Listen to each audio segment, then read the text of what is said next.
Today we will be using base 10 blocks to meet the Tennessee Standard 1.OA.A.2 squared, which says, add three whole numbers whose sum is within 20 to solve contextual problems using objects, drawings, and equations with a symbol for the unknown number to represent the problem. We're also going to be using a place value chart and these little units, which are the base 10 blocks, and then we're also going to be using rods today. All right, so this first problem is an add to result unknown problem, and it says Sally has 16 dolls, Jeremy has 3 army men, Justin has 1 car. How many toys total do they have? All right, so since this is a first grade standard, students should be able to know that 1 rod equals 10, and that each of these units represents 1. And a good way for students to get to know this is knowing that if all of these are squished together, like a rod, then that equals 10. And if all of these are broken up, there's little units, then that means that it's less than 10, and that each of these represents 1. All right, so getting onto the problem, we're going to break up each element of the problem. So seeing that Sally has 16, students should know that this is 10, and then for this grade and for these standards, they should be able to count from 10 to different numbers to totals bigger than 10. So they should be able to start at 10 counting and then add onto there. So they should be able to start with 10, 11, 12, 13, 14, 15, 16. So seeing that that's Sally's total, they're going to see that element of the problem. Next, they're going to be able to add Jeremy's 3 army men. And so using a different color, this is not always probable.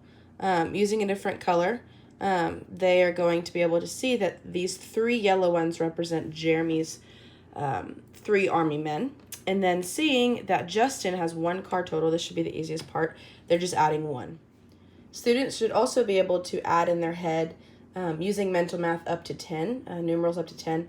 And so they should be able to see that this is 10, and then adding 6, which is 16, that's Sally's, we've already done that part, putting those together.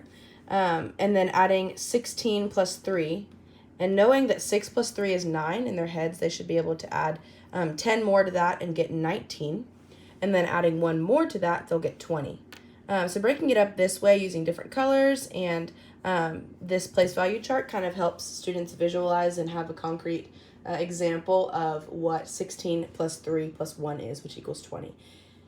And also in this standard, students are required to use drawings to represent their problem. And so using different colored markers, and also I didn't do it, but writing the number of each element next to it and then being able to add it that way helps students visualize what's happening. So they can see that this one is representative of Sally's toys.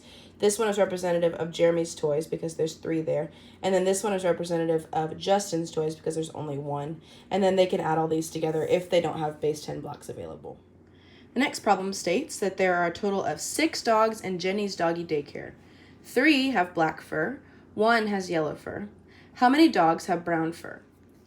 So for this put together, take apart, add in unknown problem, students will be able to count out their total of their unit blocks.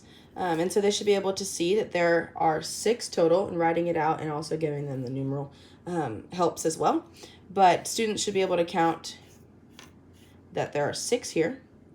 And then this is a take apart problem and putting it back together. And so students should be able to see that because there are 6 total, they can take away and get the numbers that they want in order to see how many dogs have brown fur. So they should see that since there are 6 total, put them in a place where students can see, subitize easily. So seeing that there are 3 dogs with black fur, so having the students take away 3 dogs with black fur, and then ask them how many are remaining, so they can see that there are 3 remaining. So then go on to the next part of the problem and ask students how many dogs have yellow fur. And they would read it off and say there's one dog with yellow fur. And so they can add that to the total and see that there are 4 dogs that have either black fur or yellow fur. Then students can see what remains. So because they've already seen the total and that they've taken away the two numbers that they do know, they can see that there are 2 blocks remaining, which represents the fact that there are 2 dogs with brown fur. So if base 10 blocks are unavailable for this instance, or if teachers just want their students to diagram out what they are learning and how they can represent it using their own writing skills and drawing skills, then the teacher can have the students draw out each element of the problem and solve it that way. So seeing that there are 6 total, the student should know that because that's what's given in the problem. And then drawing out 3 in a different color with black fur, and then 1 with yellow fur, and then a question mark with brown fur because that's the one that they don't know. And so they should be able to see that there are 6 total, and then adding these 2 together that they do know, they should be able to add 3 plus 1, and that's 4. And then 6 minus 4 is 2. So they should see that the total is 6. There are 4 that they know, and so the 2 unknown, which are the dogs with brown fur, they know that there are 2 of those. All right, this problem is a little bit trickier because it's a put together, take apart, total unknown without using a word problem. And so I know that word problems can be a little difficult for students sometimes, but these can sometimes be even harder, especially if there are no rods being used. So right now I'm just going to use units. So I only have 2 different colored units, and so the 6 is going to be represented by yellow, the 9 is going to be represented by yellow, and then the 3 is going to be represented by blue. So on to solving the actual problem. So we're going to start out with 6, and then we're going to put that in the 1 section. So again, putting it in a way that students can subitize easily. They can see that 3 plus 3. This is a row and array also type of problem. And seeing that that is 6. And then these are 9. So adding 1, 2, 3, 4, 5, and then 4 more. And in their head, students should be able to add 5 plus 4 and get 9 because, like I said earlier, mental math is used in grades 1, at least in grade 1. And so seeing that students are able to do that, they should be able to subitize that easily. And then adding our third one right here, because that is the last addend, students should be able to see that they can do this. So they can add, even though we don't have any rods, they can see that this is like this. So they can add 6. And then being able to do that in their heads, they can know that they need 4 more to get to 10. So that would make a total rod. So then adding this, they can add together all these. So they can know that that equals 10 because that is 1 rod. And then they can continue to add the units from there. So they can see that there's 5 right here and then 3 more, which is the last addend. And then adding this last one. So students can see that because there are 8 right here, that there are 2 missing. And so as teachers, we know that they should be able to subtract at this point, maybe not to the extent of this problem.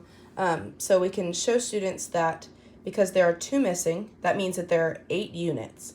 So this rod is 10, and then this section of units is 8.